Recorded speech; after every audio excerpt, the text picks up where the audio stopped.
it's down the list.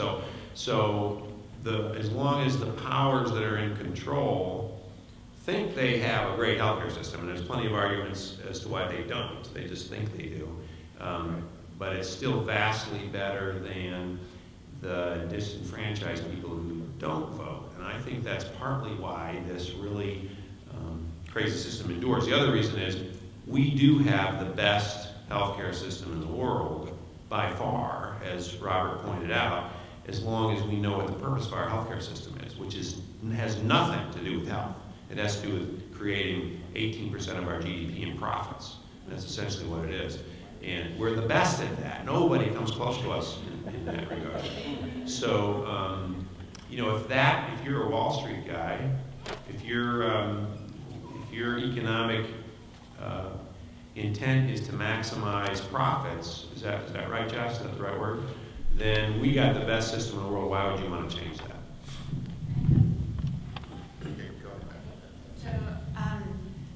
So I work in the persuasion industry, and I have been a congressional staffer, as Robert mentioned, for Senator Mark Miller here in Wisconsin. I've been a lobbyist. Currently, I'm working, as a nonprofit advocate, and I can tell you that Congress is an institution that was set up to not get anything done.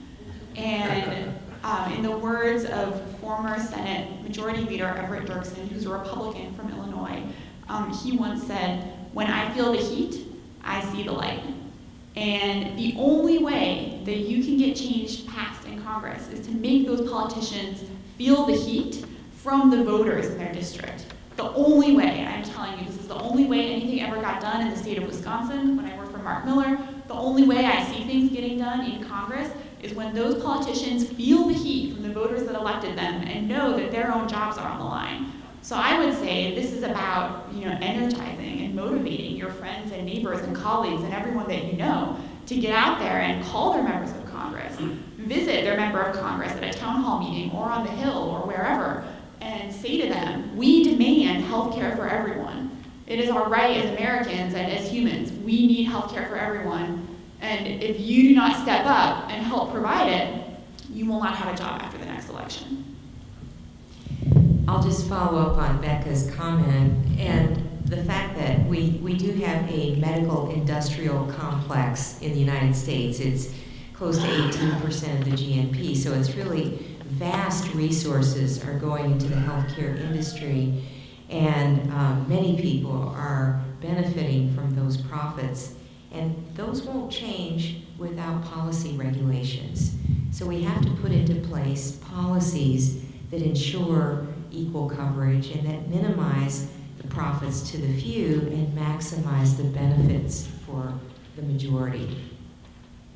Let me just follows closely what Becca said. Let me say something radical to a group of progressives, especially far-leaning progressives.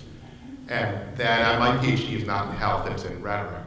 And we spend a lot of time thinking about how to talk about these things. That for most people, additional facts, research doesn't change opinion. In fact, there's very good research that humans resist information that is contrary to their mental frame and accept all information, no matter how incredible, like right-wing talk shows, that supports their gut, what they want to believe. And so what we need to understand is we need to figure out how to emotionalize these values and gradually change people's beliefs and values. We're going to need facts to know where to go. So I'm not saying